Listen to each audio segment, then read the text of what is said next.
Don't forget to pray today. ఈరోజు ప్రార్థన చేయటం నువ్వు ఎట్టి పరిస్థితుల్లో మర్చిపోవద్దు. ఎందుకంటే because God did not forget to Wake you up this day. ఎందుకంటే దేవుడు ఈ దినం నిన్ను నిద్ర లేపటం ఆయన మర్చిపోలేదు. మీకు అర్థమవుతుందా? దేవుడు నిద్ర లేకపోతే మన సంగతి ఏంటి? రాత్రి ధైర్యంగా పండుకున్నావు అంటే ఉదయం నిద్ర లేద్దామని. అంటే ఏంటి ఆ ధైర్యం, ఏంటి ఆ భరోసా?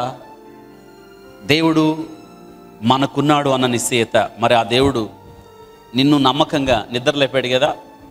ఆ దేవుడే నిద్ర లేకపోతే మనం లేచేవాళ్ళమా? కాదు. అందుకే don't forget to pray today. ఈరోజు మనం దేవునికి ప్రార్థన చేయటం మర్చిపోకండి. ఎందుకంటే దేవుడు నిన్ను నిద్ర లేపటం మర్చిపోలేదు.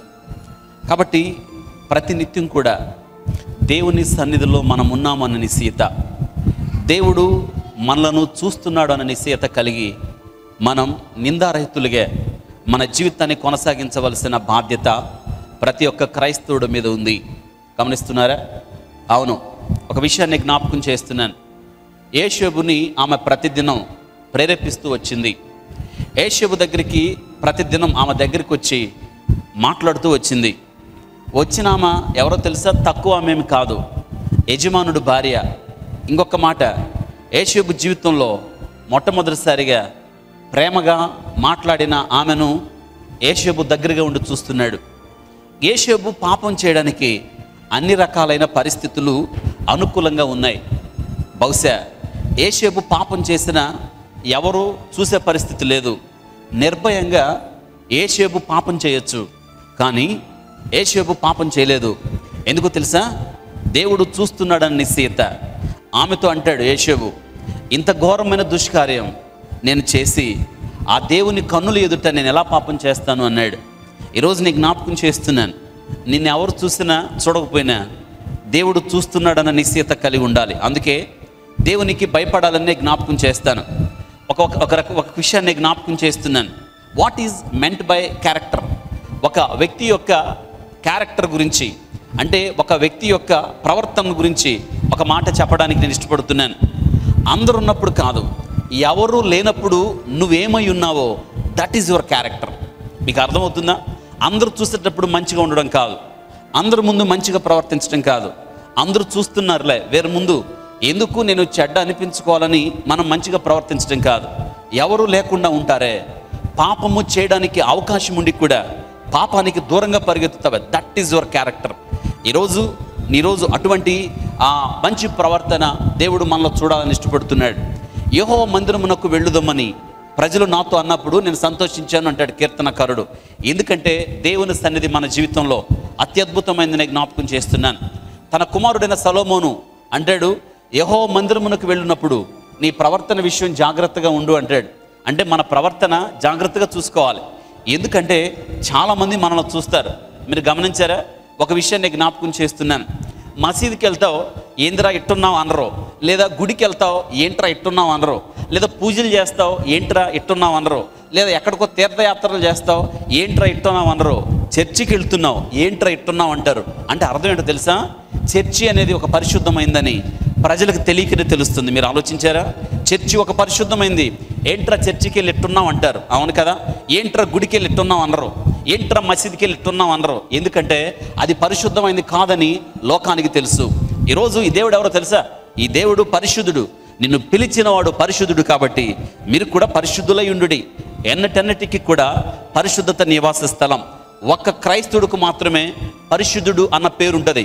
ఒక్క క్రైస్తవుడికి మాత్రమే క్రీస్తును కలిగి ఉన్నవాడని పేరుంటుంది. ఒక క్రైస్తవుడికి మాత్రమే విశ్వాస అని పేరుంటుంది. ఎందుకంటే క్రీస్తు యొక్క అడుగుజాడలో నడుస్తారు. ఎందుకంటే పరిశుద్ధుడైన దేవుని బిడ్డలుగా మనల్ని నీతిమంతులుగా మార్చాడు. ఆయన యొక్క నీతిమత్వంలోనికి మనల్ని కూడా పిలిచాడు. కాబట్టి ఆయన యొక్క అడుగుజాడలో నడుస్తున్న మనం, ఆయనతో సహపాలి వారసులమైన మనల్ని ఏమని పిలుస్తున్నాడంటే ఆయన పరిశుద్ధులుగా పిలుస్తున్నాడు. కాబట్టి ఆ పరిశుద్ధతను కాపాడుకోవడానికి ఎప్పుడు కూడా మనం జీవితకాలం అంతా ప్రయత్నం చేస్తూనే ఉండాలి. ఇదొక జీవితకాల పాఠశాల. ఇదేదో అప్పుడప్పుడు వచ్చి నేర్చుకునేది కాదు.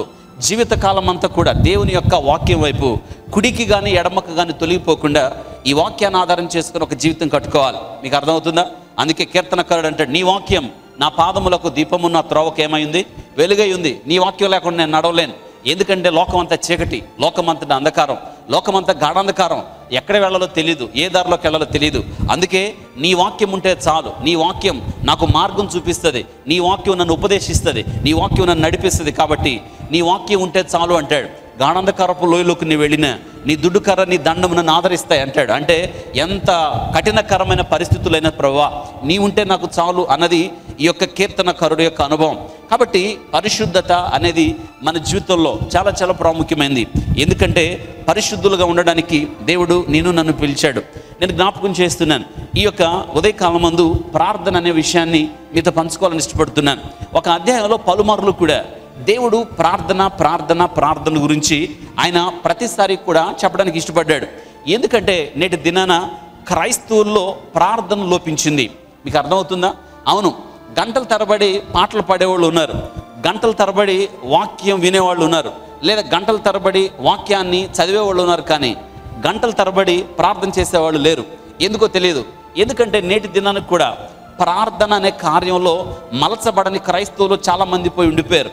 నేటి దినాన ఏమైపోయిందంటే ప్రార్థన అనేది ఒక యాదృచ్ఛికంగా మారిపోయింది. దాన్ని మనం తెలుగులో, స్పష్టమైన తెలుగులో ఏమంటామంటే తూతూ మంత్రం అంటారు. అంటే చేసి చేయనట్టుగా, చేయాలి కాబట్టి చేస్తాం, అది అనమాట.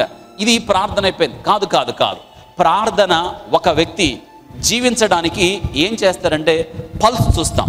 అవును కదా?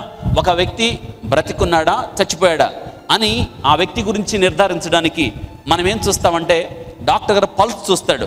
అంటే ఈ పల్స్ కొట్టుకుంటే ఆ వ్యక్తి బ్రతుకున్నట్టు, పల్స్ కొట్టుకుంటుంది కాబట్టి ఆ వ్యక్తి బ్రతుకున్నాడని చెప్తాం. సేమ్ ప్రార్థన అనేది పల్స్ ఎలాంటిదో ఒక విశ్వాసి, ఒక క్రైస్తవుడు జీవించడానికి ప్రార్థన అనేది అంత ప్రాముఖ్యం. ఇలాగ చెప్తాను నేను. ఒక వ్యక్తికి గుండె స్పందన ఎంత ప్రాముఖ్యమైందో ఒక వ్యక్తికి ప్రార్థన అంత ప్రాముఖ్యమైంది. ఇది జ్ఞాపకం చేస్తున్నాను. ప్రార్థన అనేది ఏంటంటే, ప్రార్థన అనేది దేవునితో మాట్లాడడం. ఎంత గొప్ప విషయం ఆలోచించారా? దేవునితో మాట్లాడడం. దేవునితో మాట్లాడడాన్ని ఏమంటామంటే ప్రార్థన అంటాం. మీకు అర్థమవుతుందా? అవును, ఈ యొక్క దేవుని వాక్యాన్ని మనం చదువుతున్నామంటే ఇది పరలోకపు సంబంధమైన మాటలు. ఇవి దేవుని యొక్క మాటలు. ఆది యందు వాక్యం ఉండెను, వాక్యము దేవుని యొద్ద ఉండెను, ఆ వాక్యమే దేవుడై ఉండెను, ఆ వాక్యమే కృపా సత్య సంపూర్ణుడిగా మన మధ్య నివసించెను. The word of God. ఇది దేవుని యొక్క మాట. మీకు అర్థమవుతుంది అనుకుంటాను. కాబట్టి ఈ వాక్యాన్ని మనం చదువుతున్నాము అంటే దేవుడు మనతో మాట్లాడుతున్నాడు. వెరీ గుడ్ ఈవెంట్, చాలా ప్రాముఖ్యమైనది. మన జీవితాలకు ఎంత ప్రాముఖ్యమైనది ఆలోచించు. దేవుడు మనతో మాట్లాడడం. ఎలా మాట్లాడుతున్నాడు? ఆయన నీతో దేవుని యొక్క వాక్యము ద్వారా మాట్లాడుతున్నాడు. అంటే బైబిల్ చదువుతున్నావు అంటే దేవుడు నీతో మాట్లాడుతున్నాడు. ఇది బాగుంది. మరి నువ్వు ప్రార్థన చేస్తున్నావంటే నువ్వెవరితో మాట్లాడుతున్నట్టు? దేవునితో మాట్లాడుతున్నట్టు. మరి ఆ పని చేస్తున్నారా? చేయటల్లా. మనకి ప్రార్థన ఎప్పుడు గుర్తు వస్తుందంటే రాత్రి పండుకునేటప్పుడు గుర్తొచ్చింది. అది ఎందుకు గుర్తొచ్చిందంటే రాత్రిపూట భయం కదా. కాబట్టి అమ్మో చచ్చిపోతానేమో, ఎట్టుంటుందో, 2 ముక్కలు ప్రార్థన చేసుకొని పడుకుంటే పోతే పోయాం, పోతే ఎడగపోతాం అంటే భయంతో చేస్తున్నావా ప్రార్థన? పైగా ఆ ప్రార్థన కూడా ఏమని చేస్తావు? ప్రభువా ఈ పగలంతా నువ్వు కాపాడు. ఎక్కడెక్కడో తిరిగి వస్తావు, ఎక్కడికెక్కడికో వెళ్తావు, కాని మాటలు మాట్లాడతావు, నీ ఇష్టానుసారంగా జీవిస్తావు. మన ప్రార్థన సాయంత్రం పూట ఎట్టుంటుంది తెలుసా? ప్రభువా నేను వెళ్ళిన చోటల్లా నన్ను కాపాడుతూ వచ్చావు నాయనా, ఈ పగలు కాపాడావు కాబట్టి రాత్రి కూడా కాపాడు ప్రభువా. వందనాలు ఆయన. మధ్యలో ఉదయాన్నే లేస్తాను ప్రభువా. లేచి ఏం చేస్తావు? ఉదయాన్నే లేచి నీకు ప్రార్థన చేస్తాను నాయన, నన్ను లేపు ప్రభువా. యేసు నామంలో ప్రార్థన చేస్తున్నాను తండ్రి. మరి పండుకొని చేస్తావో, కూర్చొని చేస్తావో, దుప్పటి కప్పుకొని చేస్తావో, అయిపోయింది ప్రార్థన. చాలామంది నేను అంటాను ప్రార్థన ఇంతవరకే పరిమితం అయిపోయింది. ప్రార్థన అసలు అది కానే కాదు. ప్రార్థన అంటే దేవునితో నువ్వు మాట్లాడడం. ఇటువంటి పరిస్థితి నీకుందా? చూడండి, ఈ యొక్క ప్రార్థన గురించి చెప్పడానికి ఈ ప్రభులు వారు ఒక అద్భుతమైన ఆ వాక్య భాగాన్ని మన కొరకు రాశాడు. ఒక అధ్యాయం నిండా కూడా ఆయన రకరకాలైన ప్రార్థనలు రాశాడు. ఒక అధ్యాయం నిండా దేవుడు మన కొరకు, అంటే మన ప్రార్థన జీవితాన్ని తట్టి లేపడానికి. ఒకవేళ చాలామంది ఇంకా ప్రార్థన గురించి తెలుసుకోలేదేమో, ప్రార్థన యొక్క శక్తిని తెలుసుకోలేదేమో, తెలుసుకొని మీరందరూ కూడా ప్రార్థన చేసేవారిగా ఉండండి అని దేవుడు పిలుస్తున్నాడు. మనకి ప్రార్థన అంటే ఏం అలవాటు అయిపోయిందంటే, రాత్రిపూట చేస్తావు, లేదా మనం ప్రార్థన చేయాలంటే ఒక కష్టం రావాలి, ఒక బాధ రావాలి, ఒక ఇబ్బంది రావాలి, అప్పుడే ప్రార్థన చేస్తావు మనం. ఇది కాదండి ప్రార్థన. చూడండి, దేవుని యొక్క వాక్యంలో లూకాసు వార్త కొన్ని ప్రార్థనలు దేవుడు మన కొరకు రాసి పెట్టాడు. అక్కడ ఒక్కొక్క విషయాన్ని గురించి కొన్ని విషయాలు మనం నేర్చుకుందాం. లూకాసు వార్త 18వ అధ్యాయం. ఈ 18వ అధ్యాయంలో కొన్ని ప్రాముఖ్యమైన ప్రార్థనలు ఉన్నాయి. లూకాసు వార్త 18వ అధ్యాయం మొట్టమొదటి వచనంలో ప్రభువారు ఏమంటున్నాడు చూడండి. విసుకక నిత్యము ప్రార్థన చేయుదుండవలనటకు ఆయన వారితో ఈ ఉపమానం చెప్పెను. ఎలా చేయాలంటే ప్రార్థన, విసుకక అంటే సహజంగా మనకి విసుగుదల వచ్చేస్తుంది, అవును కదండి. విసుకక ప్రార్థన చెయ్యాలి అంటున్నాడు. మనకి ఏదైనా విసుగుదల ఎక్కువైపోతుంది నేటి దినాన క్రైస్తవ జీవితాలలో. దేవుని బిడ్డల జీవితంలో కూడా విసుగుదల ఎక్కువైపోతుంది. విసుగుదల అంటే నేను జ్ఞాపకం చేస్తున్నా, రైల్వే స్టేషన్కి వెళ్ళావు, ట్రైన్ వచ్చింది, ఎక్కేసి వెళ్ళిపోదాం అనుకుంటున్నావు, వెంటనే ట్రైన్ అనౌన్స్మెంట్ వినిపిస్తుంది నీకు. నువ్వు 2 గంటలు ఆలస్యం అంటే ఎట్టుంటుంది, నీకు విసుగు వచ్చేస్తుంది. ప్రార్థన కూడా అటువంటి విసుగుదల వచ్చేస్తుంది నేటి దినాల్లో ప్రార్థన. అందుకే విసుకక నిత్యము ప్రార్థన చేయాలి అని. దేవుని యొక్క అభిష్టం ఏంటంటే, దేవుని యొక్క అభిలాష, దేవుని యొక్క కోరిక ఏంటంటే తన బిడ్డలు ఎప్పుడు కూడా తనతో మాట్లాడాలి. ఇది ప్రార్థన. విసుకక గుర్తొచ్చినప్పుడు కాదు, లేదా నీకు బాధ వచ్చినప్పుడు కాదు, లేదా రాత్రిపూట నువ్వు చేసే క్లుప్త ప్రార్థనలు కాదు. నిత్యము నువ్వు ఎక్కడున్నా దేవునితో సంభాషించవచ్చు, దేవునితో మాట్లాడచ్చు. అదే ప్రార్థన. కానీ నేటి దినాన ఆ ప్రార్థన బాగా కొదువైపోయింది. ప్రార్థన చేసేవాళ్ళు లేరు. ప్రార్థన ఒక వ్యక్తి జీవించడానికి శ్వాస ఎలా తీసుకుంటున్నాడో ఒక వ్యక్తి క్రైస్తవుడిగా ప్రార్థన కూడా అలా చేయాలి. ప్రార్థనకు సమయం కేటాయించుకోవాలి, దేవునితో మాట్లాడడానికి సమయం కేటాయించుకోవాలి. ఆ సమయం దేవునికి ఇవ్వాలి. ఎందుకంటే నీ జీవితంలో శ్రేష్టమైంది దేవుడు నీకు ఇవ్వడానికి ఇష్టపడుతున్నాడు. అది ప్రార్థన ద్వారానే సాధ్యం. ఈ 18వ అధ్యాయంలో గమనించండి, పరిశుద్ధ గ్రంథంలో దయచేసి ఒకసారి మీ ముందున్న ఆ అధ్యాయంలో నేను చెప్పే మాటలు ఆ అధ్యాయం వైపు చూస్తూ గమనించండి. విసుకక ప్రార్థించండి అని చెప్పడానికి ఆ 3వ వచనంలో ఒక విధవరాలు గురించి ప్రార్థన చేసింది. 3వ వచనంలో ఒక విధవరాలు ఎలాగా ప్రార్థించిన విధానాన్ని 3వ వచనంలో జ్ఞాపకం చేస్తున్నాడు. 11వ వచనానికి రండి. 11వ వచనంలో పరిసయుడు ప్రార్థన చేస్తున్నాడు. 11వ వచనంలో పరిసయుడు ప్రార్థన గురించి రాయబడింది. దాని కింద 13వ వచనంలో సుంకరి ప్రార్థన ఉంది. 3 ప్రార్థనలు చెప్పాను, గమనించారా? 3వ వచనంలో ఒక విధవరాలి ప్రార్థన, 11వ వచనంలో పరిసయుడు ప్రార్థన, 13వ వచనంలో సుంకరి ప్రార్థన. దాని కిందకి అలా వచ్చేయండి. 18వ వచనంలో యవనుడైన అధికారి, ఒక అధికారి ప్రార్థన. సద్బోధకుడు నిత్య జీవాన్ని పొందడానికి నేనేం చేయాలి అని ప్రభువుని ప్రార్థన చేస్తున్నాడు ఈ యొక్క 18వ వచనంలో. అలాగా కిందికి వచ్చేస్తే 38వ వచనంలో చూడండి. 38వ వచనంలో ఇక్కడ గుడ్డివాడు ప్రార్థన చేస్తున్నాడు. యేసు దావీదు కుమారుడా నన్ను కరుణించమని కేకలు వేయగా. మొత్తం ఎన్ని ప్రార్థనలు ఉన్నాయండి ఇందులో? ఎన్ని ప్రార్థనలు ఉన్నాయి? 5 ప్రార్థనలు ఉన్నాయి. మొట్టమొదటి 3వ వచనంలో ఒక విధవరాలు ప్రార్థన ఉంది. 11వ వచనంలో పరిసయుడు ప్రార్థన ఉంది. గమనిస్తున్నారా? 13వ వచనానికి వచ్చేటప్పటికి సుంకరి ప్రార్థన ఉంది. దాని కింద 18వ వచనంలో ఒక అధికారి, యవనుడైన అధికారి ప్రార్థన చేస్తున్నాడు.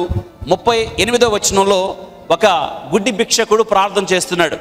5 ప్రార్థనలు ఉన్నాయి ఇందులో. ఈ 5 ప్రార్థనల గురించి క్లుప్తంగా ఒక్కొక్క విషయాన్ని మనం లోతుగా ధ్యానం చేయడానికి సమయం లేదు, కానీ క్లుప్తంగా ఈ యొక్క వాక్య భాగాన్ని మనం జ్ఞాపకం చేసుకోవాలని నేను ఇష్టపడుతున్నాను. Prayer is the world greatest wireless connection అన్నాడు ఒక ఆయన. ఇది బాగుంది కదా ఈ మాట? అవును, వైర్ ఉండదు దీనికి. దేవునికి ప్రార్థన చేస్తే ఇది పెద్ద వైర్లెస్ కనెక్షన్. నువ్వు ఈడ ప్రార్థన చేస్తే దేవుడు ఆయన నీ ప్రార్థన వినడానికి ఇష్టపడుతున్నాడు. నువ్వు రింగ్ చేస్తే ఆయన ఫోన్ ఎత్తడానికి ఇష్టపడుతున్నాడు. అవును, ఎందుకంటే దేవుడు నీ ప్రార్థన వినడానికి ఇష్టపడుతున్నాడు. నీ అక్కర నీ ప్రార్థన ద్వారా తెలుసుకోవాలని దేవుడు ఇష్టపడుతున్నాడు. అవును, ప్రార్థించేవారంటే దేవునికి చాలా ఇష్టం. ఈరోజు వాక్యంలో జ్ఞాపకం చేస్తున్నాను, తన బిడ్డలు నిత్యము ఆయనతో మాట్లాడాలని, నిత్యము ప్రార్థన చేయాలని, విసుగక ప్రార్థన చేయాలని దేవుడు ఇష్టపడుతున్నాడు.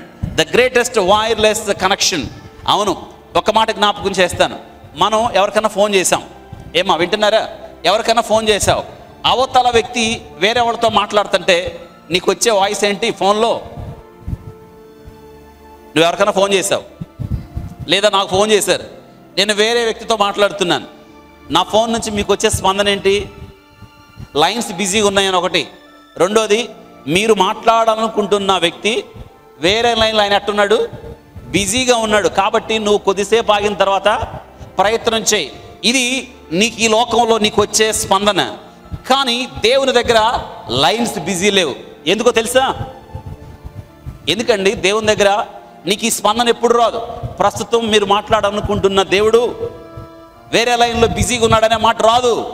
ఎందుకంటే దేవుడు అంటున్నాడు, నాకు మొర్ర పెట్టుము, నేను నీకు ఉత్తరం ఇచ్చేదను అన్నాడు. ఇర్మియా గ్రంథం 33:3 నాకు మొర్ర పెట్టు, నేను నీకు ఉత్తరం ఇస్తాను అన్నాడు. అంటే నీ లైన్ వేరు. ఒకవేళ నేను ఇలా అంటాను, భూమి మీద 750 కోట్ల మంది జనాభా ఉంటే ఎవరు లైన్ వాళ్ళదే, ఎవరి లైన్లోనే వాళ్ళతోనే మాట్లాడతాడు ఆయన. అంతేకాని ఒకళ్ళ లైన్లోకి వచ్చి ఇంకొక లైన్లో మాట్లాడు. అంటే నువ్వు ప్రార్థన చేయడం ఆలస్యం, దేవుడు నీ ప్రార్థన వినడానికి ఇష్టపడుతున్నాడు. ఎంత గొప్ప దేవుడు, ఆలోచించారా? అవును, తన ప్రజలకు ఆ దేవుడు సమీపంగా ఉన్నట్టు ఏ ప్రజలకు ఏ దేవుడు సమీపంగా ఉన్నాడని బైబిల్ గ్రంథంలో చెప్తున్నాడు. అవును కదా? దేవుడు వెరీ నియర్, చాలా క్లోజ్గా ఉన్నాడు ప్రార్థన చేసేవారికి. మరి ప్రార్థన చేస్తున్నారా? ప్రార్థన అంటే ఏమనుకుంటున్నారు?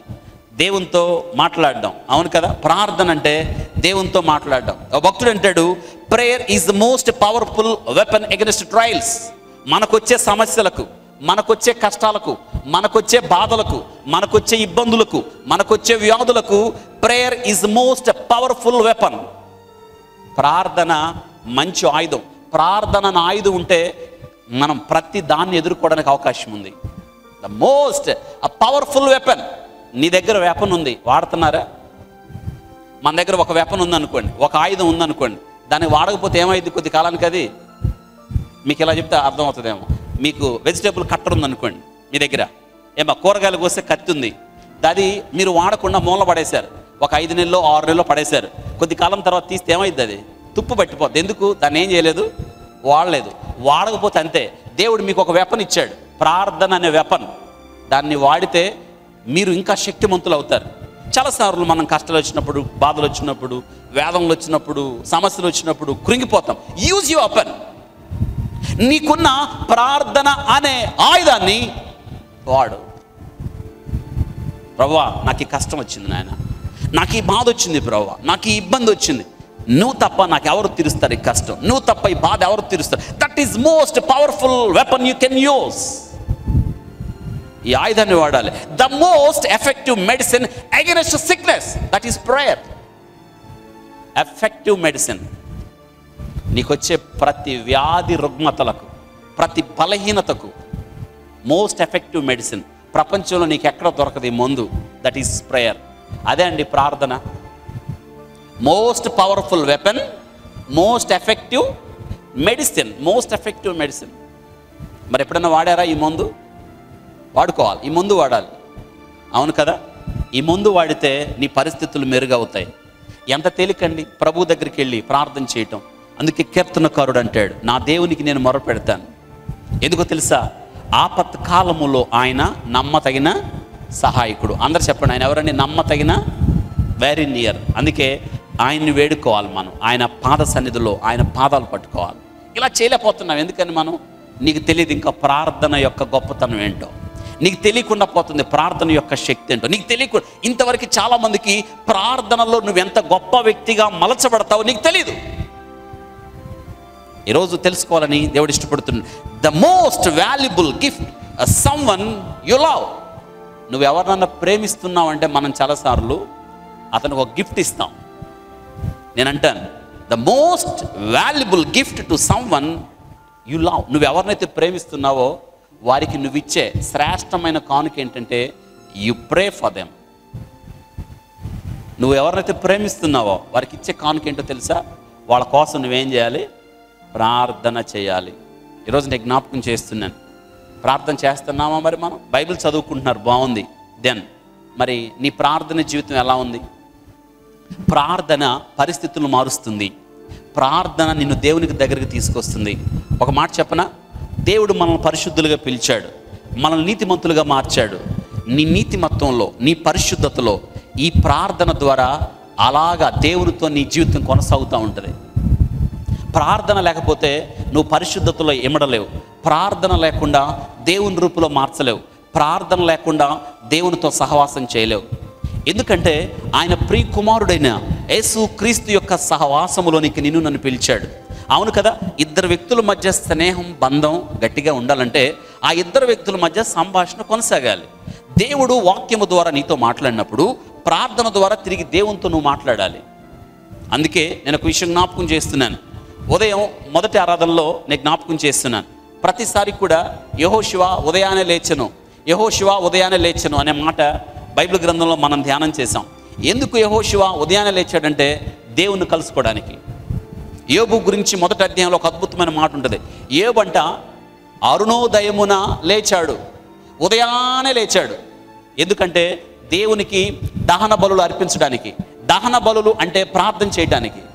ఒకవేళ తన కుమారులు పాపము చేసి తప్పిపోయారేమోనని అంటే ఈ యొక్క యోబు తన కుమారుల నిమిత్తం, ఒక్కొక్కరి నిమిత్తం ఆయన దహన బలిని అర్పించాడు. అంటే ప్రార్థన చేశాడని అర్థం. ఈరోజు మనం కూడా ప్రార్థన చేయడానికి నేను జ్ఞాపకం చేస్తున్నాను. Mornings are better when you talk to your God.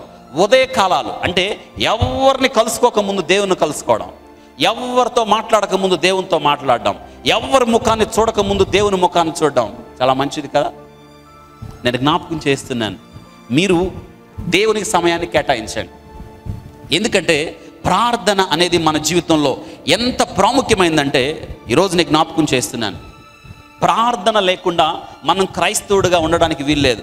ప్రార్థన లేకుండా మనం పరిశుద్ధులుగా ఉండడానికి వీల్లేదు. ప్రార్థన లేకుండా మన జీవితంలో శక్తిమంతులుగా ఉండడానికి వీల్లేదు. Prayer is man's greatest power. అవును, ప్రార్థన ఒక మనిషి యొక్క శక్తి నిధి ధనాగారం. మరి ప్రార్థన యేసుక్రీస్తు వారు ఈ లోకంలో ఉన్నప్పుడు ఆయన ఉదయాన్నే లేచి ఇంకా చీకటి ఉండగానే అరణ్యానికి వెళ్ళి ఏం చేశాడంట? ప్రార్థన చేశాడు. యేసుక్రీస్తు వారు భూమి మీద మంచి మాదిరి ఆయన ఒంటరిగా ఒలీవల కొండకి వెళ్ళి ఏం చేశాడు? ఆయన ప్రార్థన చేశాడు. ఎందుకంటే ప్రార్థన దేవునితో నీకు సహవాసాన్ని తీసుకొస్తుంది. ప్రార్థన ఏం చేస్తుందో తెలుసా? నిన్ను పాపం చేయకుండా, లోకములో కలవకుండా పాపము నిన్ను ఆపుతుంది. పాపము జోలికి నువ్వు వెళ్లకుండా ప్రార్థన నీకు అడ్డుబండగా మారిపోద్ది. అందుకే ప్రార్థన చేసేవాడు పాపం చేయడు, పాపం చేసేవాడు ప్రార్థన చేయడు. ప్రార్థన ఏం చేస్తుందో తెలుసా? దేవునికి వ్యతిరేకంగా మన హృదయాలలో ఏదైతే ఉందో దానిని ప్రార్థన తీసివేస్తుంది. అందుకే ప్రార్థించాలి, ప్రార్థించాలి, ప్రార్థించాలి. ఒక మాట జ్ఞాపకం చేస్తున్నాను. యేసుక్రీస్తు వారు శిష్యులకి బోధించడం నేర్పలేదు. ఏమా వింటున్నారా? బోధించడం నేర్పలా. ఏమి నేర్పాడు? ప్రార్థించడం నేర్పాడు. అంటే ప్రార్థనలో ఎంత మహత్వం ఉందో తెలుసా? బోధించడం నేర్పలేదు. శిష్యులు వచ్చారు, ప్రభువా మాకు ప్రార్థించడం నేర్పు. యేసుక్రీస్తు వారు ఇలా బోధించండి, అలా బోధించండి అని చెప్పలా, ఇలా ప్రార్థన చేయండి అని చెప్పాడు. అందరు చెప్పండి, శిష్యులకి ఏమని నేర్పాడు ఆయన? ప్రార్థించడం నేర్పాడు ఆయన. మరి మనం అండి, రక్షణ పొంది చాలా సంవత్సరాలు అయింది, దేవుని దగ్గరికి వచ్చి చాలా సంవత్సరాలు అయింది. మరి ప్రార్థిస్తున్నావా? ప్రార్థన చేసుకోండి. పరిస్థితులు ఒకవేళ అనుకూలంగా లేకపోయినా ప్రార్థన చేసేయండి. లేదా ఇబ్బందులు ఎదురవుతున్నాయా? ప్రార్థన చేసుకోండి. లేదా మీ జీవితం మీరు అనుకున్నట్టు లేదా? ప్రార్థన చేయండి. లేదా నువ్వు అడుగుపెట్టిన ప్రతిదీ నీకు కలిసి రావటం లేదా? ప్రార్థన చేయండి. దీన్ని బట్టి ఏమర్థం అవుతుంది? అన్ని సమయాలలో, అన్ని పరిస్థితుల్లో మనం ప్రార్థన చేయాలి. ఎందుకంటే దేవునికి తెలియకుండా మన జీవితంలో ఏది జరగదు. ప్రార్థన ద్వారా అన్నీ సరి చేసుకోవచ్చు. మనం ప్రార్థన ద్వారా దేవునితో మనకి కనెక్టివిటీ పెంచుకోవచ్చు. ఇంత గొప్ప ప్రార్థన దేవుడు, ఇన్ని అనుకూల పరిస్థితులు దేవుడు మనకి ఇస్తే ప్రార్థన ఎందుకు చేయలేకపోతున్నావు? ఒక సమయాన్ని కేటాయించుకోవాలి, దేవునికి ఆ సమయాన్ని కేటాయించుకోవాలి. ఆ సమయంలో దేవుని సమయం దేవునికి ఇవ్వాలి. మీ జీవితాలు అద్భుతంగా మార్చిపెడతాయి. చాలామంది జీవితాలు వారు అనుకున్నట్టుగా లేవు. చాలా బాధల్లో, చాలా ఇబ్బందుల్లో, చాలా కష్టాల్లో, ఊహించిన విపత్తుల మధ్య జీవితాలు కొట్టుకొని పోతుంటే నేను జ్ఞాపకం చేస్తున్నాను, ప్రార్థన పరిస్థితులను మారుస్తుంది. Simple. Prayer change the circumstances, change the things. ప్రార్థన పరిస్థితులను మారుస్తుంది. ప్రార్థన మనం ఏంటంటే మనం చేసే అప్పుడప్పుడు ప్రార్థన చేస్తావు, గుర్తొచ్చినప్పుడు ప్రార్థన చేస్తావు కాదు.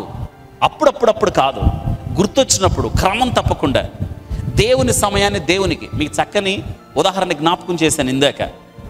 యోబు అరుణోదయమున లేచాడు, ఉదయాన్నే లేచాడు. మీకు గుర్తొస్తుందా? ఎప్పుడన్నా మీరు చివరిసారి ఉదయాన్నే ఏకుజామున లేచి కనీసం గంట సేపు అయిన ప్రభు సన్నిధిలో కూర్చొని ప్రార్థన చేశారా? అటువంటి పరిస్థితి మీకు ఏమన్నా గుర్తొస్తుందా? గుర్తొస్తే చాలా సంతోషం, దాన్ని కొనసాగించండి. అప్పుడప్పుడు కాదు, క్రమముగా. యేసుక్రీస్తు వారు భూలోకంలో ఉదయాన్నే పెందల కడనే లేచి ఆయన అరణ్యానికి వెళ్ళాడు ప్రార్థన చేయడానికి. యోబు అరుణోదయమున లేచి ప్రార్థన చేశాడు. దానియేలుకు ఒక మంచి అలవాటు ఉంది. ఇట్టి శాసనము చేయబడిన దానియేలు ఇంటికి ఎరిగి తన ఇంటి పైగది కిటికీ యెరూషలేము తట్టు తెరుచుకొని తన దేవునికి మోకరించి ఏం చేశాడు? ముమ్మారు. దానియేలుకు ఒక మంచి అలవాటు ఉంది. ఎన్నిసార్లు ప్రార్థన చేస్తాడు? 3 సార్లు. పైగా ఖచ్చితమైన సమయం, ఒకే సమయం. వాస్తవంగా దానియేలు ఎవరో తెలుసా? బబులోనికి ప్రధానమంత్రి. ప్రధానమంత్రి అంటే ఎంత బిజీగా ఉంటాడండి కదా, ఎన్ని పనులు ఉంటాయి, ఎంత షెడ్యూల్, ఎంత టఫ్ టాస్క్ ప్రధానమంత్రి. కానీ ప్రార్థనకి మించిన బిజీ మరొకటి లేదు. నేను అంటాను, ప్రార్థనకి మించిన ప్రాముఖ్యమైన సమయం మరొకటి లేదు.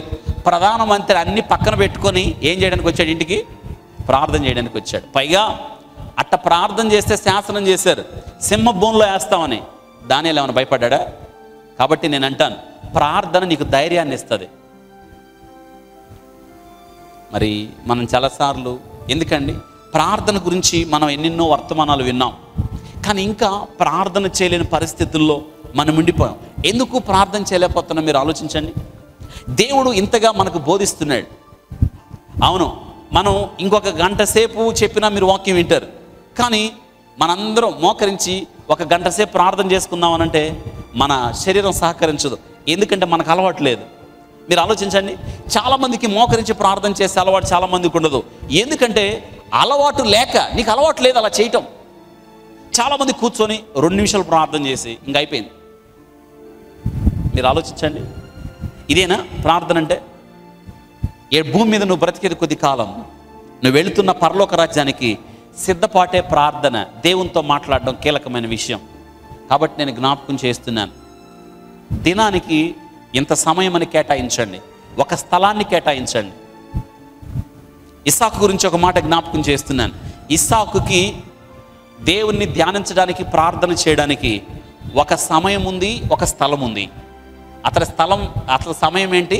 సాయంకాలం. స్థలం ఏంటి? పొలం. చూసారా? అంటే పొలానికి ఎందుకు వెళ్ళాడు? పొలంలో ఏ యొక్క అవరోధాలు ఉండవు, డిస్టర్బెన్స్లు ఏమి ఉండవు. ఏమా? అందుకే ఏకాంత స్థలానికి వెళ్ళి ప్రార్థన చేశాడు. కాబట్టి దేవుని కలుసుకోవడానికి ఏకాంత స్థలం ఉంచుకోండి.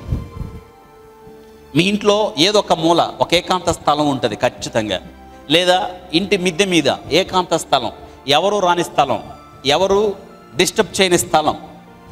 ఒక సమయము, ఒక స్థలాన్ని నిర్దేశించుకోండి. ఎందుకంటే మన జీవితాలకు చాలా చాలా ఆశీర్వాదకరమైన విషయం. అప్పుడప్పుడు ప్రార్థన చేయటం కాదు, గుర్తొచ్చినప్పుడు ప్రార్థన చేయటం కాదు, కష్టాలు వచ్చినప్పుడు ప్రార్థన చేయటం కాదు. మన నిత్య జీవితానికి మనం ఎలా బ్రతికున్నాము, మనం ప్రార్థన కూడా ఒక విశ్వాస జీవితానికి, పరిశుద్ధతలో దేవునిలో పాలు పంపులు పొందడానికి ప్రార్థన మన జీవితంలో అంత ప్రాముఖ్యమైన విషయంగా నేను జ్ఞాపకం చేస్తున్నాను. అవును కదా? ఈరోజు వింటున్నారా? ఈ మాటలు మీకు అర్థమవుతున్నాయా? విసుకక నిత్యము ఏం చేయాలి? ప్రార్థన చేయాలి, ఎల్లప్పుడూ ప్రార్థన చేయాలి. ప్రార్థన అంటే దేవునితో నువ్వు మాట్లాడటం. ఏమా ఎంత గొప్ప విషయం. ఒక అధికారి దగ్గరికి పోయాం అనుకోండి, మనం ఒక అధికారి దగ్గరికి వెళ్ళావు, నీకు టైం ఇస్తాడు. 1 నిమిషమో 2 నిమిషాలు 3 నిమిషాలు, ఇంతకన్నా ఎక్కువ సమయం ఎవరు, లేదా 5 నిమిషాలు అనుకుందాం. తర్వాత టైం అయిపోయింది, నువ్వు మాట్లాడుతానన్నా మాట్లాడినెవరు, నువ్వు వచ్చేయాలి బయటికి. అసలు కలుసుకోవడం ఎంత కష్టం, మాట్లాడడం ఎంత కష్టం. కానీ ఈ దేవుడు నీ ఓపిక, నీ ఇష్టం, నువ్వెంత మాట్లాడినా వినాలని ఇష్టపడుతున్నాడు ఆయన. మధ్యలో వద్దు అనేవాడు కాదు, మధ్యలో నీ ప్రార్థన వినకుండా లేచి వెళ్ళేవాడు కాదు. ఎందుకో తెలుసా? ఆయన పేరేంటో తెలుసా? ప్రార్థన ఆలకించువాడు. అందరు చెప్పండి, ఎవరండి ఆయన? ప్రార్థన ఆలకించువాడు. కాబట్టి ప్రార్థన ఆలకించువాడు సర్వ శరీరులు నీ యొద్దకు వస్తారు. అవునండి, ప్రార్థన వింటాడు ఆయన. నువ్వే స్థితిలో ఉండి ప్రార్థన చేసినా నిన్ను విడిపించడానికి, నీకు విడుదల ఇవ్వడానికి, నీకు తన రక్షణను చూపించడానికి ఆయన ప్రార్థన వినడానికి దేవుడు ఇష్టపడుతున్నాడు. మరి ఆ ప్రార్థన మీరు చేస్తున్నారా? చాలా ప్రాముఖ్యమైనది. ఈ ప్రార్థనని నాకు గుర్తొచ్చినప్పుడల్లా ఒక అడ్వర్టైజ్మెంట్ గుర్తొస్తూ ఉంటుంది. ఎప్పుడు ప్రార్థనని గుర్తొచ్చినప్పుడల్లా భగవంతునికి భక్తునికి అనుసంధానమైనది ఏంటండి? అది అంబిక. ఆ అడ్వర్టైజ్మెంట్తో అది సూపర్ డూపర్ హిట్ అయిపోయింది. అది అంటే ఏంటి దాని అర్థం? అడ్వర్టైజ్మెంట్ గమనించారా? అంటే ఏంటి? ఆ అగరొత్తులు ముట్టించి ఆ పొగ వదిలితే ఆ పొగ దెబ్బకి ఎవరు చూస్తారట? పైన దేవుడు చూస్తాడు. ఇది అడ్వర్టైజ్మెంట్ యొక్క అర్థం.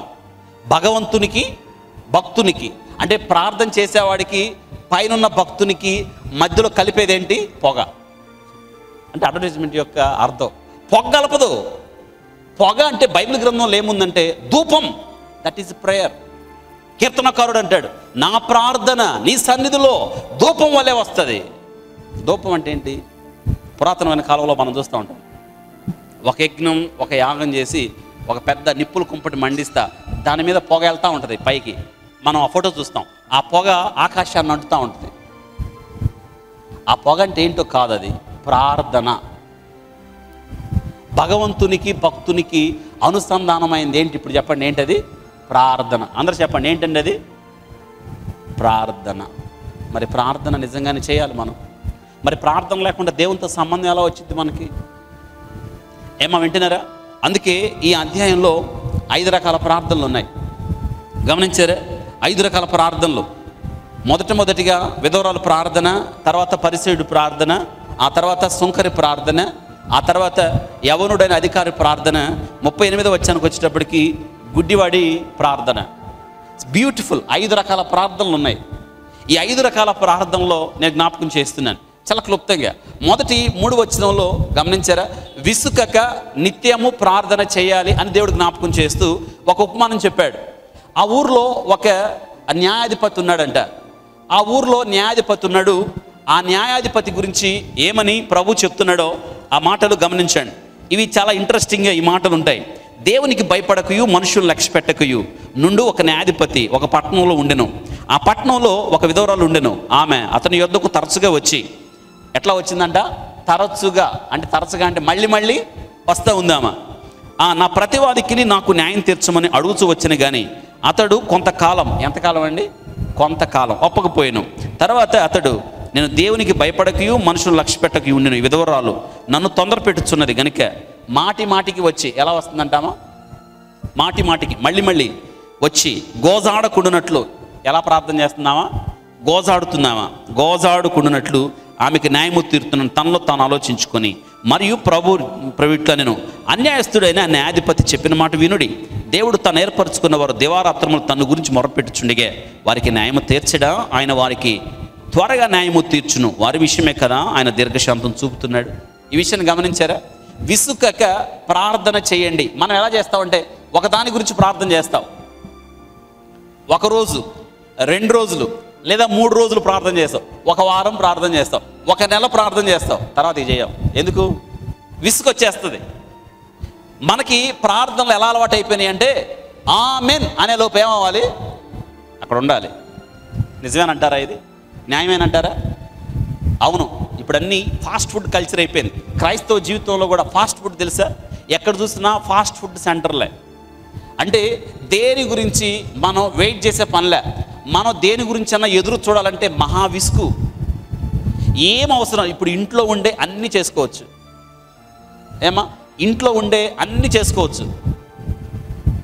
ఫాస్ట్ ఫుడ్ సెంటర్స్ అయిపోయినాయి అన్నీ. అంటే స్పీడ్ యుగంలో ఉన్నాం. ఇప్పుడు ఎక్కడ నువ్వు వెళ్ళి క్యూలో ఉంచవలసిన అవసరం లేదు. ఇదివరకు బ్యాంకులోకి వెళ్ళి డబ్బులు తెచ్చుకోవాలంటే అదొక యజ్ఞం కదా. ఆ కాగితాలు పూర్తి చేసి, అటు పూర్తి చేసి కదా, పెద్ద లైన్లో నుంచుంటే ఎప్పుడుకో నీ పేరు వచ్చి నీకు ఒక టోకెన్ ఇచ్చి, గుర్తున్నాయా మీకు? ఏమా, ఇప్పుడు లేదు, అవసరం లేదు. ఎందుకని మారిపోలా? ఆన్లైన్ బ్యాంకింగ్ వచ్చేసింది, ఏం అవసరం లేదు. టికెట్ రిజర్వేషన్ చేసుకోవాలంటే ఇంట్లో నుంచే, ఫోన్ బిల్ వేసుకోవాలంటే ఇంట్లో నుంచే, అన్ని ఇంట్లో నుంచే. ఇంకెందుకు మనకి? కానీ ప్రార్థన అలా కుదరదు. ప్రార్థన, నువ్వు ప్రార్థన చేయటం నీ పని. దానికి తగిన సమయంలో ఎప్పుడు జవాబు ఇవ్వాలో ఎవరి పని అన్నది? దేవుని పని. ప్రభువా ఈ టైంలోనే నాకు ఇవ్వంటే కుదరదు. నీకు ఎప్పుడు నీ ప్రార్థన వినాలో, ఎప్పుడు నీ ప్రార్థనకు జవాబు ఇవ్వాలో అది ఆయన ఇష్టం. అబ్రహాముకి కుమారుణ్ణి ఇస్తాను అని చెప్పిన దేవుడు 25 సంవత్సరాల తర్వాత ఇచ్చాడు. ఏమండి ఆలోచించారు ఎప్పుడైనా? ఇవ్వచ్చుగా, వెంటనే ఇవ్వచ్చుగా. దేవుడికి శక్తి లేదా? ఉంది, దేవుడికి శక్తి ఉంది. కానీ నువ్వు అనుకున్న సమయంలో నీకేమివ్వడు ఆయన. ఎందుకో తెలుసా? దేవుని చిత్తాన్ని జరిగించడానికి నువ్వు ఉన్నావు. కానీ ప్రార్థన అంటే దేవుని నువ్వు బలవంతం చేయటం కాదు, దేవుని చిత్తానికి నువ్వు నిన్ను సమర్పించుకోవడం. ఇది ప్రార్థన. అర్థమవుతుందా? ప్రార్థనలో దేవుని చేతిని కాదు, దేవుని ముఖాన్ని చూడడం అభ్యాసం చేయండి. ప్రార్థనలో మనకు ప్రార్థన అంటే ఒకటే తెలుసు. ప్రార్థన అంటే ప్రభువా నాకు అదివునైనా ఇదివు, నాకు అట్ట దీవించు, ఇట్ట దీవించు, నాకు అదివు ఇదివు, ఇంకా నాకు వచ్చే సంవత్సరం ఇలా ఉండాలి అలా ఉండాలంటావు. ఇలా అడగడం తప్పేం కాదు, అడగండి. కానీ దీనికి మించి ప్రార్థనలు నువ్వు ఎదగాల్సిన మెట్టు ఒకటి ఉంది. క్రీస్తులాగా నువ్వు మారిపోవాలి, క్రీస్తు పోలికగా నువ్వు మారాలి. అవును, దేవుడు కోరుకున్నది ఇది. అది ప్రార్థన ద్వారానే సాధ్యం. ఒక విధవరాలు ఉంది, పాపం ఆమెకి ఆ ఊరిలో చాలా పెద్ద కష్టం వచ్చి పడింది. ఎందుకంటే ఆమెకు బహుశా పక్కింటి వాళ్ళతో గొడవలు వచ్చినాయో, లేదా విధవరాలు కాబట్టి ఆమె స్థలములోకి ఎవరైనా జొరబడి ఆమె భూమిని కబ్జా చేశారో మనకైతే తెలియదు. కానీ మొత్తానికి చాలా కష్టపడుతుంది విధవరాలు. అవును కదా? అవును. అందుకే ఆమె ఆ ఊరిలో ఒక న్యాయాధిపతి ఉన్నాడు, జడ్జి ఉన్నాడు. ఆ న్యాయాధిపతి చాలా విచిత్రమైన వాడు. న్యాయాధిపతి అంటే న్యాయం తీర్చాలి, కానీ అందరిలాంటి న్యాయాధిపతి కాదు. ఈయనకంటే మనుషులంటే లెక్కలేదంట, దేవుడు అంటే భయం లేదంట. ఈ న్యాయాధిపతి విచిత్రంగా ఉన్నాడు కదా. ఆయన దగ్గరికి పోయింది. ఆయన దగ్గరికి పోయి, అయ్యా నాకు నా ప్రతివాదికి గొడవైంది, నువ్వు న్యాయం తీర్చు అని ఈ విధవరాలు ఆయన దగ్గరికి వెళ్ళింది. అయితే ఒక మాట నేను జ్ఞాపకం చేస్తున్నాను. ఆ న్యాయాధిపతి కఠినుడని ఈ విధవరాలకు తెలీదా? తెలుసు. ఆ న్యాయాధిపతి అన్యాయస్తుడని విధవరాలకు తెలీదా? వాళ్ళు చెప్పుకుంటే వినలేదా? వింది. అతడు మనుషులను లక్ష్య పెట్టడని, దేవునికి భయపడ్డని విధవరాలకు తెలీదా? తెలుసు. మరి అలాంటప్పుడు ఆయన దగ్గరికి ఎలా వెళ్ళింది? ఆయనేమో న్యాయం తీరుస్తాడు. అందుకే బైబిల్ గ్రంథంలో రాయబడింది, మాటి మాటికి వెళ్ళింది, గోజాడింది. చివరికి అన్యాయస్తుడైన ఆ న్యాయాధిపతిని ఆమె ఒప్పించింది. చివరికి ఆయన అనుకున్నాడు, అరే ఈమెంట్రా, నేను ఎట్టాంటోనో తెలిసి కూడా, నేను మంచివాడిని తెలిసి కూడా, నేను న్యాయము తీర్చనని తెలిసి కూడా ఈమెంటి మాటి మాటికి వచ్చి నాకు న్యాయం తీర్చమంటుంది. ఒక పని చేస్తా, ఈమెకి ఎలాగైనా నేనేం తీరుస్తాను అంటే ఆయన కూడా విసిగిపోయాడు. వాస్తవంగా విసిగిపోవాల్సింది విధవరాల ఈయన. అంటే ఆమె ఓర్పు, ఆమె ఈయనని బతిమలాడిన తీరు, ప్రతిరోజు అన్యాయస్తుడైన న్యాయాధిపతికి వచ్చిన ఆమె పరిస్థితి, అన్యాయస్తుడైన న్యాయాధిపతి మనసు ఏమైంది? కరిగిపోయింది. అంటే ప్రభువారు ఎందుకు చెప్పాడంటే, అన్యాయస్తుడే ఆ విధవరాలను చూసి జాలిపడి న్యాయం తీర్చాడు కదా. మరి అలాంటప్పుడు నేను అన్యాయస్తుని కాదు కదా, నేను న్యాయస్తునే కదా. ఆ అన్యాయస్తుడే ఆమెకి న్యాయం తీరిస్తే నేను మీకు న్యాయం తీర్చనా? మరి అలాంటప్పుడు నా దగ్గరికి ఎందుకు రావటం లేదు? మీరు మనుషుల దగ్గరికి వెళ్తారు, ఎవరినో అడుగుతారు, ఎవరినో బ్రతిమలాడుతారు, ఎవరి పాదాల్లో పట్టుకుంటారు కదా. మరి అలాంటప్పుడు నా దగ్గరికి ఎందుకు రారు అంటున్నాడు. నిశ్చయముగా నా దగ్గరికి రండి, నేను మీకేం తీరుస్తాను అంటున్నాడు, న్యాయం. కాబట్టి మొట్టమొదటిగా విసుగలేదు ఆమె, మాటి మాటికి గోజాడి ఆమె జవాబు పొందే వరకు కూడా ఆమె ప్రార్థించిన ఒక సంఘటనను ప్రభు వారు జ్ఞాపకం చేస్తున్నాడు. మొట్టమొదటిగా విసుకక ప్రార్థన చేయండి అని చెప్పడానికి ప్రభు వారు చెప్పిన ప్రార్థన. రెండో ప్రార్థనలో మీరు గమనించారా? ఆ వాక్య భాగంలో రెండో ప్రార్థన పరిసేయుడు ప్రార్థన, దాని కింద సుంకరి ప్రార్థన అని రెండు భాగాలు ఉన్నాయి. ఇద్దరు వ్యక్తులు వెళ్ళారు ప్రార్థన చేయడానికి, వీరిద్దరు కూడా ప్రార్థన చేయడానికి. మొట్టమొదట పరిసేయుడు వెళ్ళాడు. 11వ వచనంలో పరిసేయుడు ప్రార్థన చేయడానికి వెళ్ళి ఏమని ప్రార్థన చేస్తున్నాడో చూడండి. దేవా, 11వ వచనం, నేను చోరులను, అన్యాయస్తుడను, వ్యభిచారులైనను, ఇతర మనుషులనైనను ఈ సుంకర వలనైనా ఉండనందుకు నీ కృతజ్ఞతా స్తుతులు చెల్లించున్నాను. వారమునకు 2 మార్లు ఉపవాసము చేయిచు నా సంపాదన అంతట్లో 10వ వంతు చెల్లించుచున్నాను తనలో తాను ప్రార్థించుచుండెను. అయిపోయింది. పరిసేయుడు ప్రార్థన చేశాడు. మీరు గమనించారా? ఆ ప్రార్థనలో ఎవరి గురించి చెప్పుకుంటున్నాడు? తన గురించి తనే చెప్పుకుంటున్నాడు.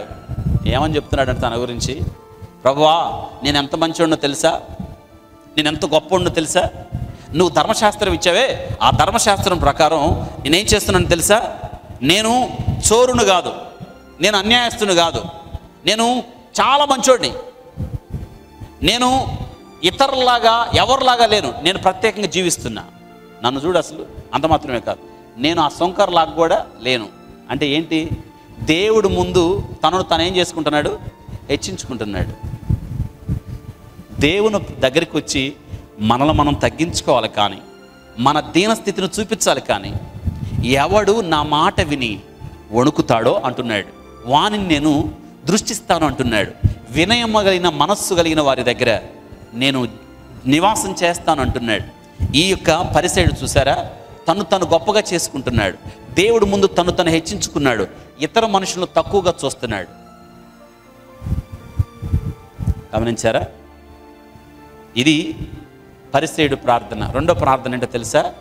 తను తను హెచ్చించుకుంటున్న ప్రార్థన. ఇతరులను తక్కువగా చూస్తున్న పరిసేయుడు ప్రార్థన చేసేసాడు. అంటే ఈ పరిసేయుడు గమనించారా? ఈ పరిసేయుడు ఇతరుల కన్నా తను తను ఏం చేసుకుంటున్నాడు? హెచ్చించుకుంటున్నాడు. అంటే వీడి దృష్టిలో ఇతరులందరూ తక్కువ, వీడు మాత్రమే ఎక్కువ. ఇతరులందరూ పాపులు, వీడు మాత్రమే పరిశుద్ధుడు. ఈ మాట చెప్పాల్సింది ఎవరండి? దేవుడు చెప్పాలా? ఒక వ్యక్తి గురించి సాక్ష్యం ఆ వ్యక్తి చెప్పుకోవాలా? దేవుడు చెప్పాలి. ప్రార్థన చేశాడు, అయిపోయింది ప్రార్థన. గొప్పగా చేసుకుంటున్నాడు ప్రార్థన. ఏమని తెలుసా? నేను వారము నాకు ఉపవాసం ఉంటున్నానయ్యా, చూడు నేను ఎంత భక్తి చేస్తున్నాను, నా సంపాదన అంతట్లో ఏమిస్తున్నాను?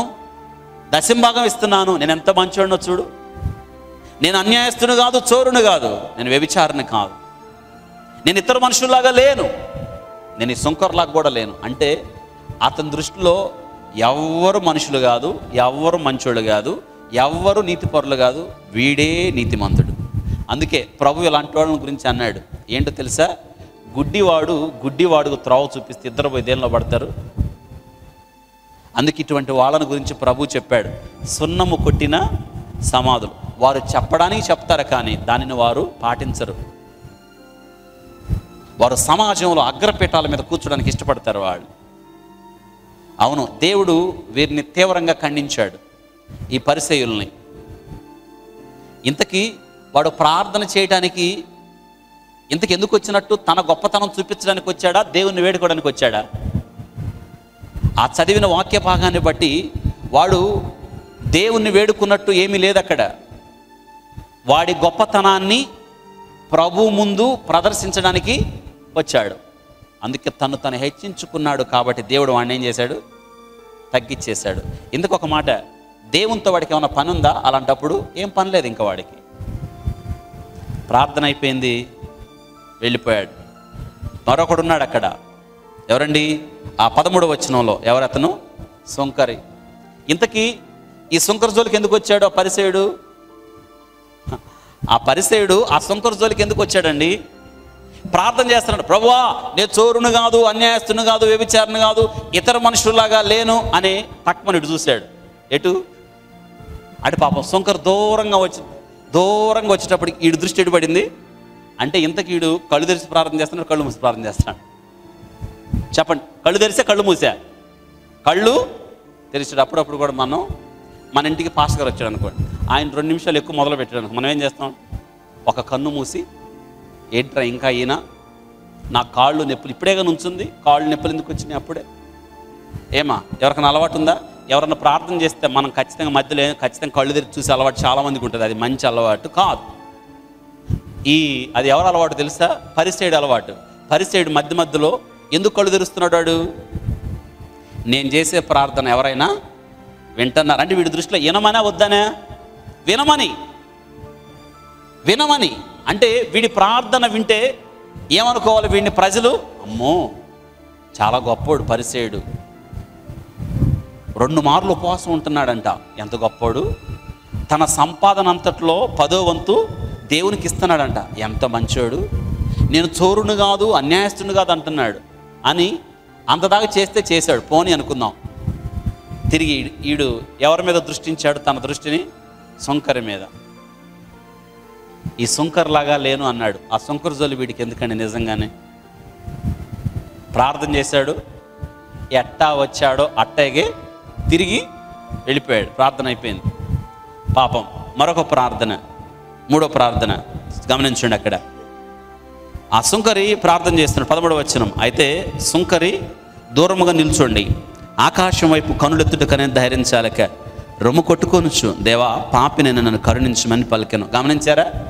సుంకరిని గమనించండి. దూరముగా నిల్చోండి. దూరముగా నుంచొని, ఎక్కడండి దూరంగా నుంచున్నాడు? దేవాలయమునకు దూరంగా నుంచొని ఆకాశము వైపు కనులెత్తుటకనే ధైర్యం చాలక రొమ్ము కొట్టుకొనుచు, దేవా పాపినైన నన్ను కరుణించు. ఇది ఈయన చేసిన ప్రార్థన. ఇంతకీ సుంకరి చేసిన ప్రార్థనలో ఎన్ని పదాలు ఉన్నాయి గమనించారా? ఎన్ని పదాలు ఉన్నాయి గమనించండి.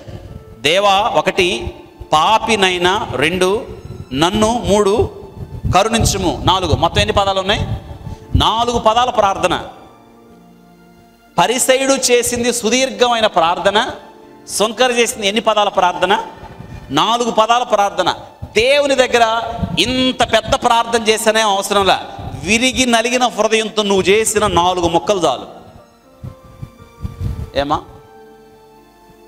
ఇతడు చూడండి, సుంకరి దూరముగా నుంచొని అంటే ఏంటి అర్థం? అమ్మో దేవుని సన్నిధికి నేను దగ్గరగా వెళ్ళడమా? తన దీనస్థితిని ఒప్పుకుంటున్నాడు, తన పాపమును ఒప్పుకుంటున్నాడు.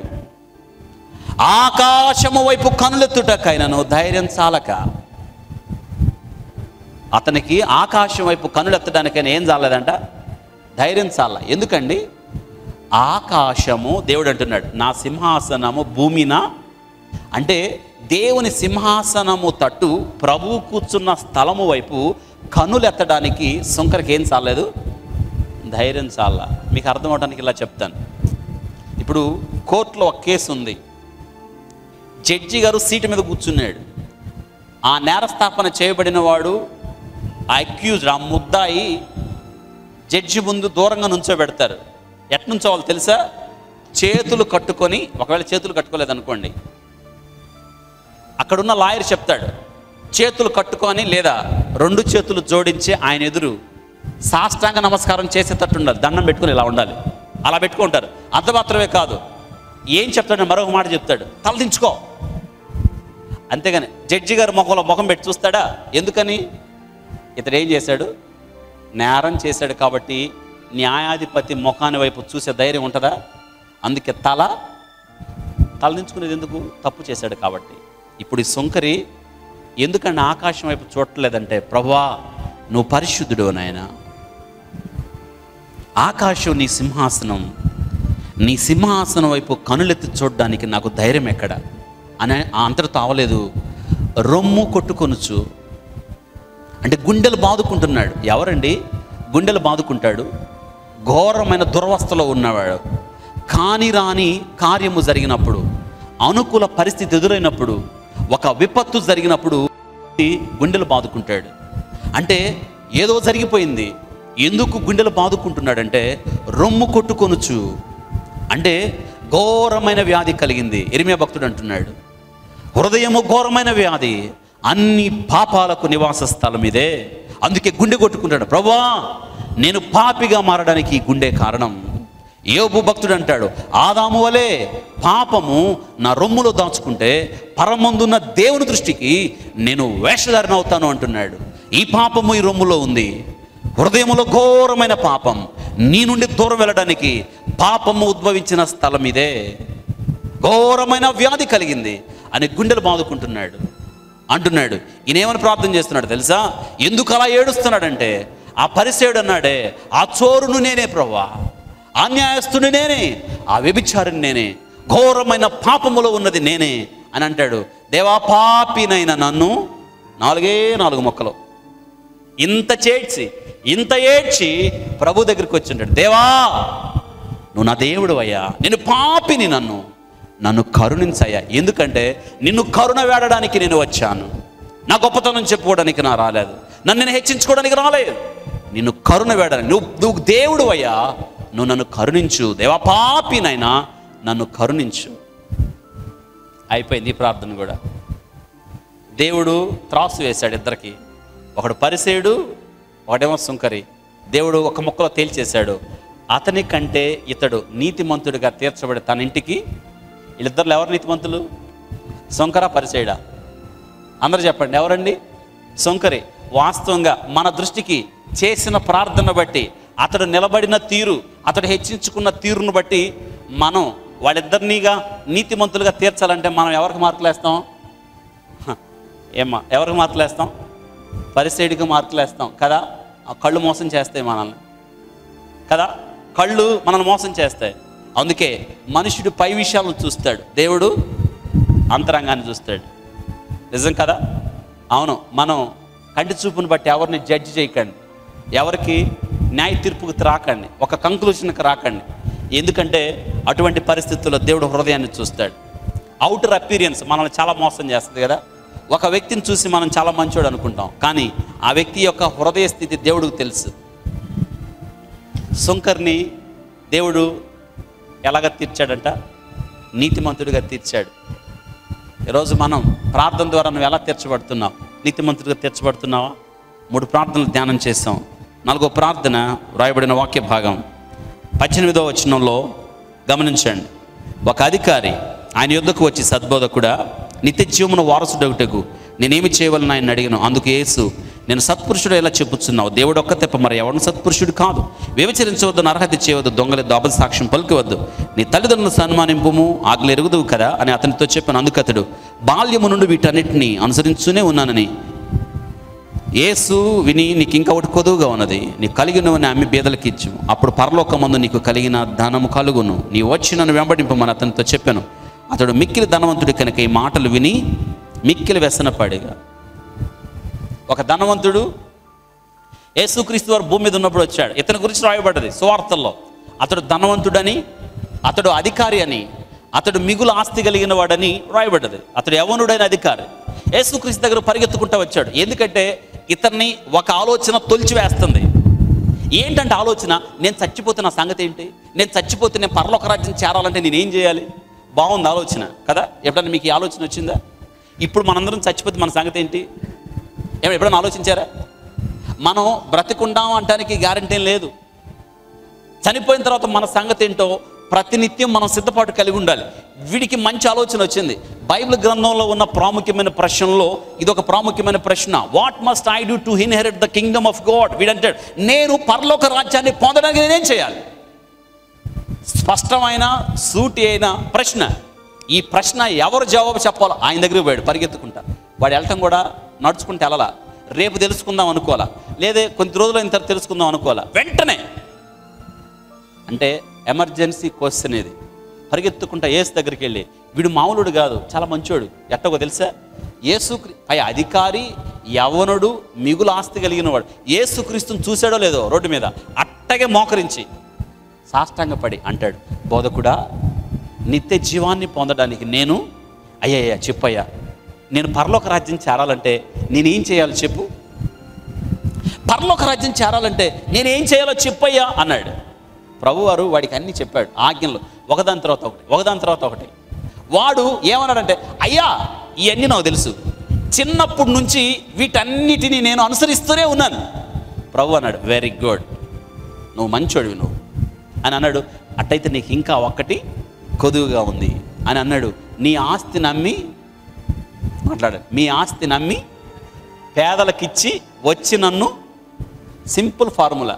వాడు గమనించండి, వాడి క్వశ్చన్ ఎంత స్పష్టంగా ఎంత సూటిగా ఉందో ప్రభు ఇచ్చిన సమాధానం కూడా అంత స్పష్టంగా అంత సూటిగా ఉంది. ప్రభు అన్నాడు, నీ ఆస్తి అమ్మేయి, క్యాష్ చేసేయి. తర్వాత ఏం చేయాలి? దాన్ని ఎవరికి ఇచ్చేసే? పేదలకు ఇచ్చేసే. అప్పుడు పరలోకంలో నీ కొరకు ఆస్తి సమకూరుద్ది అన్నాడు. ఇంతకు ఒక విషయాన్ని జ్ఞాపకం చేస్తున్నాను. ఇప్పుడు వాడు ట్రాన్సాక్షన్ జరగాలి, అవును కదా? ఇప్పుడు వాడు ఆస్తిని అమ్మి ఎవరికి ఇవ్వాలి? మాట్లాడండి.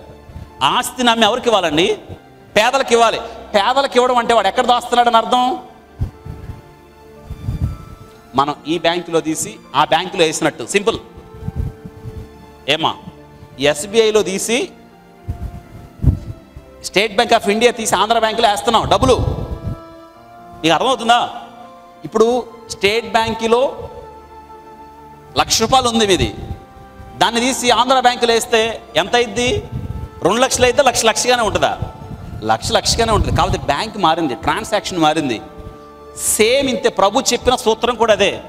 భూమి మీద నీవు పరలోకంలో నీ బ్యాంకులో క్రెడిట్ అవ్వాలంటే భూమి మీద దేవుని కొరకు పనిచేయాలి.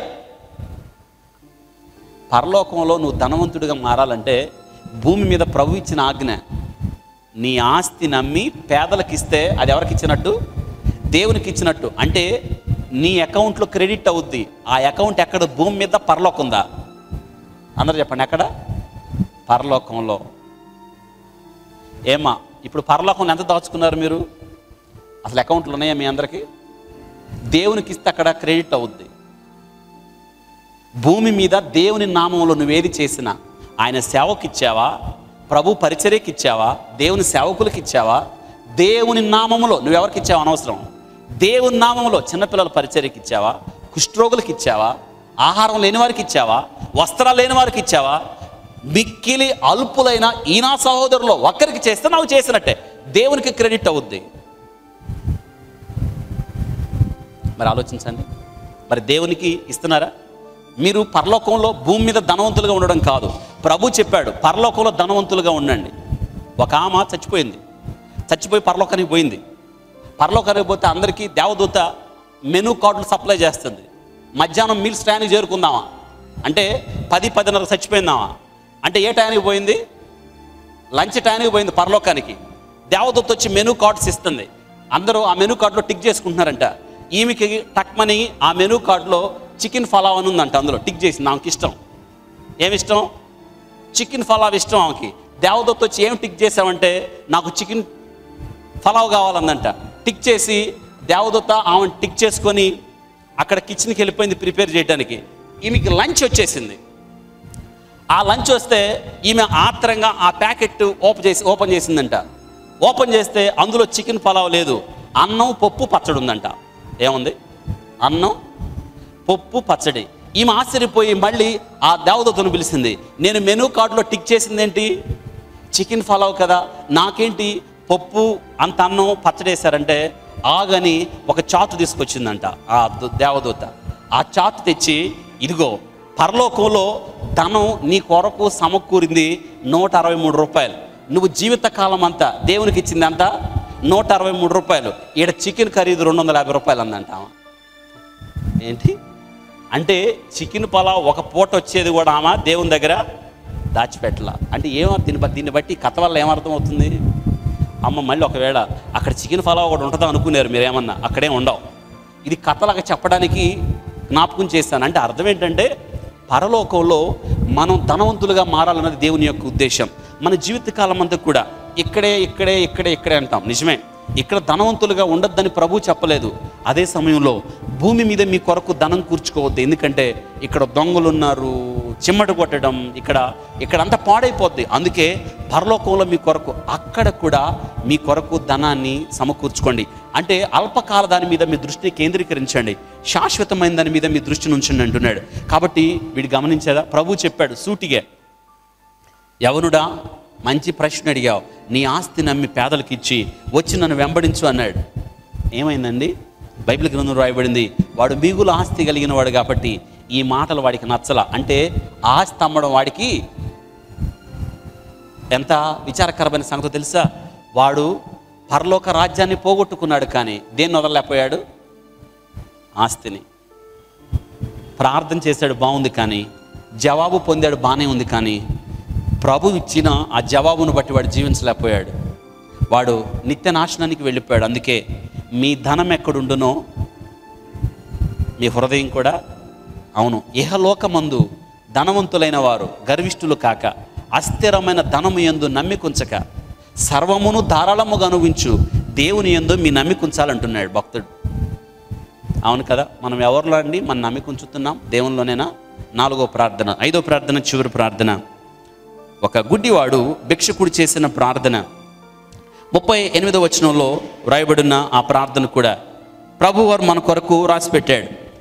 అప్పుడు వాడు, యేసు దావీదు కుమారుడా, నన్ను కరుణించమని కేకలు వేయగా ఊరకుండమని ముందు నడుచున్న వారు వారిని గద్దించిరు, కానీ వాడు మరీ ఎక్కువగా, దావీదు కుమారుడా, నన్ను కరుణించమని కేకలు వేశాను. అంతటి యేసు నిలిచి వారిని తమ యొద్దకు తీసుకురమ్మని వాడు దిగ్గున వచ్చినప్పుడు ఆయన, నీకేమి చేయగూర్చున్నాను అడిగా. వాడు, ప్రభా, చూపు పొందగూర్చున్నాను నేను. యేసు, చూపు పొందుము. అయిపోయింది. త్రోవ పక్కన అడుక్కుంటా ఉన్నాడు ఎరికో త్రోవల్లో ఒక గుడ్డివాడు, పుట్టు గుడ్డివాడు. ఇతడు ఎవరంటే తీమై కుమారుడైన భర్తమై అనుంది. పుట్టు గుడ్డివాడు, అంతే కదండి. గుడ్డివాడు ఏం చేస్తాడు? అతడు చేయగలిగిన పని ఒకటే ఉంది, వచ్చే వాళ్ళని పోయే వాళ్ళని భిక్షం అడుక్కుంటా ఉన్నాడు. ఒక దినాన ఆ దారిలో యేసుక్రీస్తు వెళ్తున్నాడు. యేసుక్రీస్తు వెంట బహుజన సమూహాలు నడుచుకుంటూ వెళ్తున్నాయి.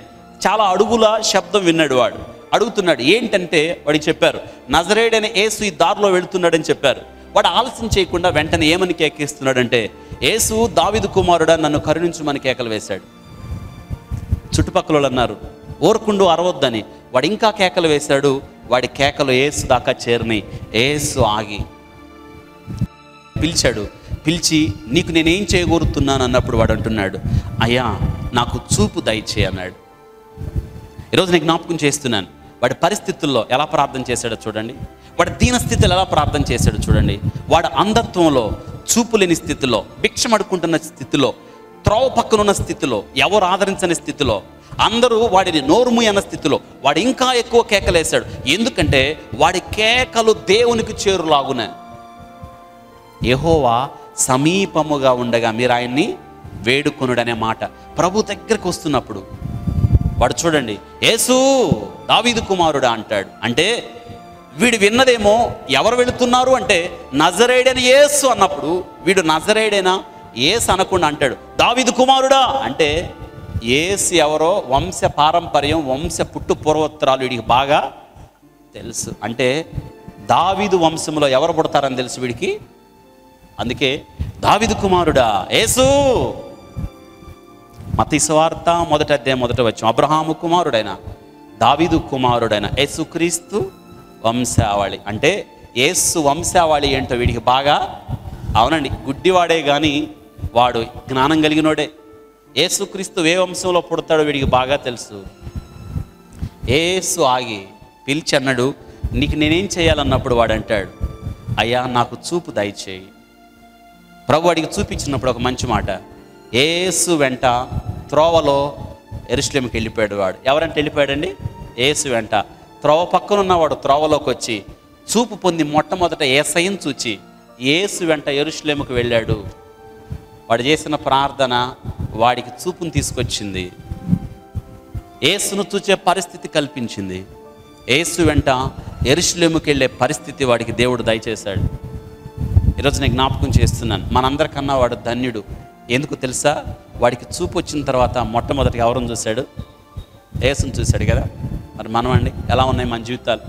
5 ప్రార్థనలు మీ ముందు ఉంచాను. ప్రార్థన యొక్క గొప్పతనాన్ని చెప్పడానికి ప్రభులు వారు ఈ అధ్యాయంలో 3వ వచనంలో విధవరాలు ప్రార్థన, 11వ వచనంలో పరిసయుడు ప్రార్థన, 13వ వచనంలో సుంకరి ప్రార్థన, 18వ వచనంలో ప్రార్థించాడు అధికారి. ఆ ప్రార్థన 38వ వచనానికి వచ్చేటప్పటికి ఇప్పుడు మనం నేర్చుకున్న గుడ్డి భిక్షకుడు ప్రార్థన. కాబట్టి ప్రార్థన ప్రార్థన ప్రార్థన ప్రార్థన. ప్రార్థన లేకుండా నువ్వు క్రైస్తవుడు అవ్వలేవు. ప్రార్థన లేకుండా పరిశుద్ధుడు అవ్వలేవు. ప్రార్థన లేకుండా దేవునితో సంబంధాన్ని కొనసాగించలేవు. నువ్వు బ్రతికున్నావు అనడానికి నీ శ్వాస ఎంత ప్రాముఖ్యమో, నువ్వు బ్రతికున్నావు అనడానికి నీ గుండె కొట్టుకోవడం ఎంత ప్రాముఖ్యమో, బ్రతికునడం అనడానికి నీ యొక్క పల్స్, నాడి కొట్టుకోవడం ఎంత వాస్తవమో, ఒక క్రైస్తవుడు అనడానికి ప్రార్థన అంత ముఖ్యం.